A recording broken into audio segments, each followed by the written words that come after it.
Muy buenas y bienvenidos un día más a Betatech. ¿Cuántas veces hemos tenido que hacer algún proyecto y no hemos sabido por dónde empezar? Tanto en la universidad como a la hora de trabajar de forma profesional, la planificación de un proyecto es uno de los factores más determinantes a la hora de tener éxito. Gestionar un proyecto cuando trabajas tú solo ya es difícil de por sí. Si además le incorporas que normalmente se trabaja en equipo, la cosa se complica aún más. Y más cuando no es que tienes que hacer el proyecto porque quieres, sino que tienes que intentar satisfacer ciertos intereses, ya sean de tu jefe, de tus clientes o de tu propio equipo. ¿Cuándo va a estar el producto listo? ¿Cuándo tendré cierta característica disponible online? ¿Cómo determinar deadlines? Eliminar bloqueos, el típico bloqueo de que no puedes avanzar en el frontend porque el backend no está terminado. Todas estas preguntas se pueden responder en mayor o en menor medida con las herramientas y metodologías que te voy a dar en este vídeo. Si os gusta este tipo de contenido, por favor suscribiros a mi canal. Ya somos más de 6.000 y estamos creciendo a un ritmo frenético. Muchísimas gracias a todos vosotros. Entrando ya en el vídeo, os voy a dar dos herramientas, dos metodologías que creo que os podrán ayudar a la hora de realizar proyectos de software. Dependiendo de diferentes factores, como por ejemplo la situación del equipo, el tipo y la duración del proyecto y el entorno en el que os encontréis, puede ser que os interese más utilizar un tipo de metodología u otro. También os intentaré dar algunos puntos a tener en cuenta para saber determinar qué metodología os puede funcionar mejor. Vamos a empezar pues con la primera metodología, una de las más clásicas y de las más utilizadas alrededor del mundo. Una metodología, podríamos decir, que se lleva utilizando desde tiempos inmemoriales, pero que en el desarrollo de software está un poco demonizada. Me refiero a la metodología de desarrollo en cascada. La cascada es un sistema de planificación donde se divide el proyecto en fases. Estas fases son dependientes entre sí, es decir, yo no puedo realizar la fase 2 sin haber terminado previamente la fase 1. El sistema de cascada se utilizó muchísimo para temas de fabricación y creación de productos. En este entorno era ideal. El hecho de que un producto estuviera en fase de fabricación hacía que realizar cambios sobre el diseño fuera carísimo. Y por eso tenía muchísimo sentido no poder cambiar de fase si no habías terminado la actual al 100%. No podías ponerte a fabricar si no estabas 100% seguro de que el diseño era correcto. Es un modelo, por lo tanto, muy poco flexible. En el mundo del software, según el diseño de cascada, lo primero que haces es tomar los requisitos, entrevistar al cliente, analizar el problema para ver qué solución puedes ofrecer. Una vez tienes todos los requisitos recogidos, lo siguiente que se hace es diseñar el propio sistema.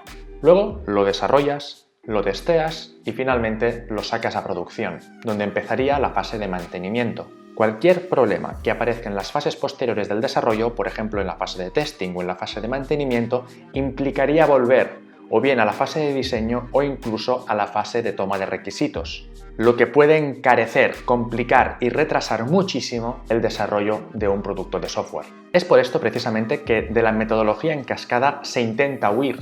Actualmente están apareciendo muchísimas alternativas más flexibles, más ágiles para gestionar los proyectos de software. Con esto en mente y con el objetivo de conseguir una metodología mucho más ágil, capaz de responder de una forma mucho más rápida a los cambios de requisitos y a los problemas que se van encontrando durante el desarrollo, aparecieron las metodologías Agile. La base de las metodologías Agile es el hecho de poder evolucionar.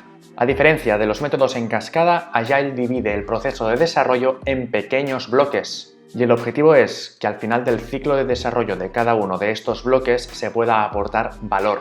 El objetivo de las metodologías Agile es llegar a la fase de validación lo más rápido posible y por lo tanto, a diferencia de la metodología de cascada donde se esperaba llegar al final del proyecto para realizar estas validaciones, en Agile se realizan validaciones incrementales en cada uno de estos bloques. Agile, por lo tanto, es muy utilizado en empresas que lo que están buscando es realizar un proyecto de una forma más o menos rápida, ya sea porque tienen que validar cuanto antes un modelo de negocio o bien porque están experimentando nuevas características de su producto. Se sigue la clásica idea de primero hago un patinete, luego hago una bici, luego hago una moto y luego termino haciendo un coche. Se divide el proyecto en diferentes fases, pero no fases verticales en el sentido de que tengo que hacer una detrás de otra, sino en fases incrementales. En la primera versión o iteración incorporaremos las características que debe tener el producto para poder funcionar y analizaremos durante el desarrollo del producto qué características se pueden dejar para después. De esta forma, el cliente puede ir validando característica a característica de forma incremental, realizando un ciclo de desarrollo mucho más ágil y que se puede adaptar mucho más rápido, ya que al final de cada iteración en la validación el cliente debe probar, testear y comprobar que lo que se esté realizando va por el buen camino. Así pues, si en la primera iteración se descubre que se está haciendo mal o que no es el objetivo que se está buscando, rápidamente y sin haber realizado todas las características que estaban planificadas, se puede replanificar y rediseñar el producto de nuevo. Y este es un ciclo que se repite indefinidamente. Por lo tanto, lo peor que puede pasar a un proyecto que está siguiendo metodologías Agile es que el cliente no dé feedback, que el cliente no pruebe estas versiones incrementales y por lo tanto no sepamos si lo que estamos haciendo está bien o está mal. Si el cliente no lo está probando y se deja todo el testeo para el final, lo que estamos haciendo no es otra cosa que un método en cascada escondido. Aún así, quiero destacar una cosa, y es que hay muchísimos proyectos que se planifican con metodologías de cascada y que, aunque no lo parezca, se completan con éxito. Un proyecto depende mucho más de la profesionalidad de las personas que trabajan en él y no tanto de la metodología que se utiliza.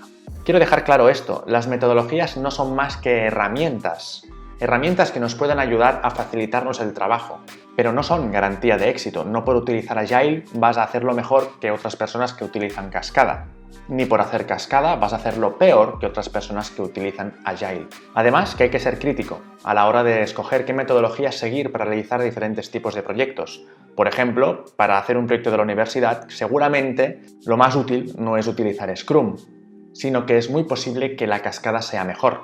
Más que nada por estos factores. Primero, el tiempo del que dispones para hacer el proyecto no es muy alto, no debe pasar de unas semanas o como mucho 2 meses. Y segundo, las etapas más complejas de cascada, que serían por ejemplo la toma de requisitos o el diseño del sistema, es muy posible que ya estén hechas en el propio enunciado del problema. Y lo que es más importante, seguramente cambian muy poco. Por lo tanto, es mucho más útil utilizar cascada que utilizar Scrum. En cambio, en proyectos más o menos largos, donde tienes un cliente que aún no sabe muy bien qué quiere y las características que tienes que realizar pueden variar a lo largo del tiempo, tiene muchísimo más sentido utilizar metodologías ágiles, como por ejemplo Scrum o Kanban, ya que la propia tipología del proyecto ya tiene intrínsecamente mucha variación y tienes muy poca seguridad con respecto a las características que van a ser necesarias a largo plazo.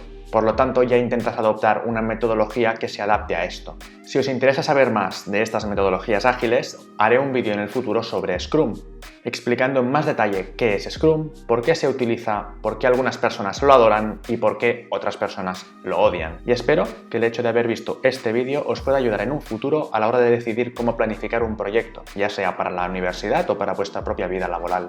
Cualquier duda o propuesta ya sabéis que lo podéis dejar en los comentarios. Y sin mucho más, nos vemos en el próximo vídeo. ¡Adiós!